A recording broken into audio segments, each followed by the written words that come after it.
And like I said, man, I've looked at just for the shits and giggles. I looked at up to date the other day, and Yeah. it's still saying like give 100 milligrams every 2 weeks. Yeah.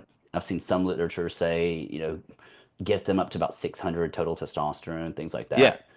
I had a young patient, a 21-year-old guy who had, he's an interesting case. He's a 21-year-old guy that he had a good endocrinologist. They meant well. They found right away this dude had a pituitary adenoma so large that his pituitary gland had to be removed. So they actually had to take his whole pituitary gland out. So he's been on testosterone for like 3 years before coming to us. So I'm like, oh, what was your protocol? He's like, oh, I'm on 300 milligrams a week. I'm like, all right, like that's pretty good. Like, you don't have pituitary gland. Like you probably need that much. I was like, how much are they doing to you? They give this kid, he would go to the office, they would give him a shot of 300 milligrams of testipinate once a month. I'm like, Oh, once a Jesus month. Christ. Yeah. But he felt good for Yeah. 3 days. That's Yeah. about He felt, it. yeah.